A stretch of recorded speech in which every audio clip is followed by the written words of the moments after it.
Okay, Gospel Reflection, January 26, 2025 o yung Word of God Sunday.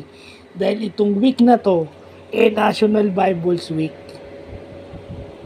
So, ano yun yun yung linggo na kung saan tayo magiging, tayo ini-encourage na magbasa ng Biblia at isabuhay at ituro o i-proclaim yung nasa Bible.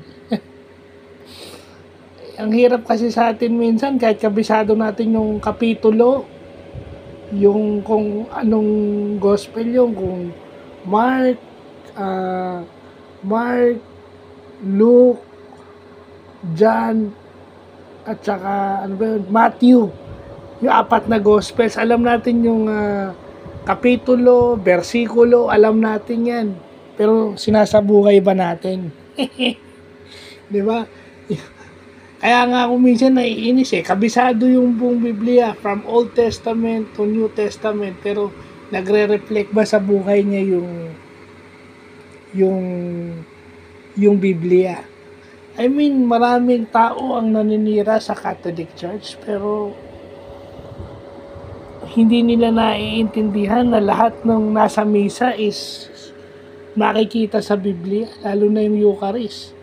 Ano yung sinabi ni Lord? Do this in memory of me. Ayun, ginagawa natin yun sa Eucharist, saka yung 2 or 3 gathered in my name, I am in the midst. Diba nag-gather lahat na nagsisimba?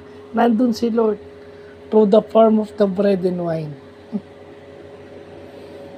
Di ba maraming naninira sa Catholic, no?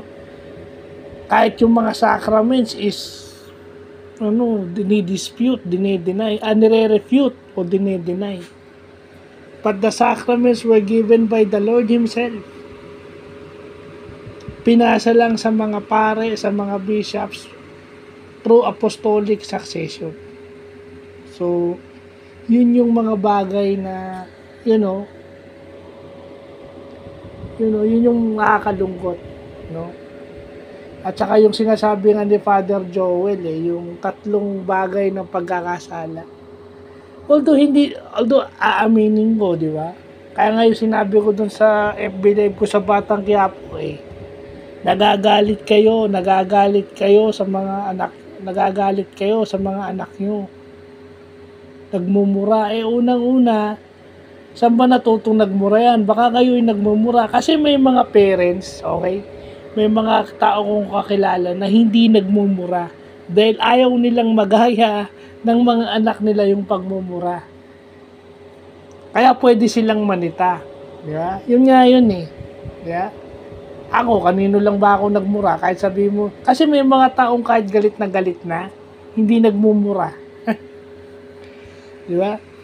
Yung sinasabi ni Father Joel na intonation, although sige, maaring pwede nating sabihin na tama, pero kasi sa akin, hindi ko na tinitingnan yung tono. Kasi sa akin, baka passionate lang siya. Kasi minsan, masyado lang forceful yung kanyang emotion.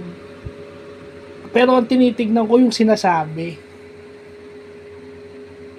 Kasi ang masakit doon, kung hindi mo papansinin yung tono at iintindihin mo yung sinasabi, mas okay na, mas gagaan na yung loob mo. Kasi hindi mo na pinapansin yung tono, makikita mo kung ano yung mali at anong tama sa sinasabi niya. Kasi sige, baka kailangan niya lakasan yung boses niya dahil medyo mahina or ganun lang talaga siya magsalita. Di ba? Modulated yung boses niya na akala mo laging galit, pero yung sinasabi, kasi tayong mga Pilipino, toxic tayo sa pagiging balat sibuyas, tinitingnan natin agad yung tono. Marami namang mahinahon magsalita dyan pero may laman yung sinasabi. Double meaning.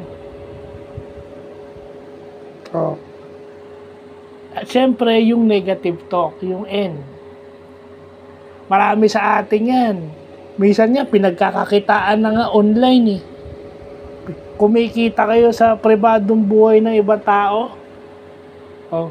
Pero yung mabuting nagawa ng gobyerno, mabuting nagawa ng celebrity, pinansin nyo ba? Hindi.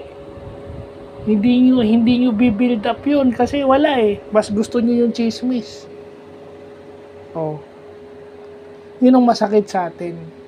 So, yun ang pinapahiwatig sa atin ng dapat maging mindful din tayo sa words. Yeah. Kahit kabisado natin yung buong Bible, for as long na hindi natin sinasabuhay, wala. So, yun lang po.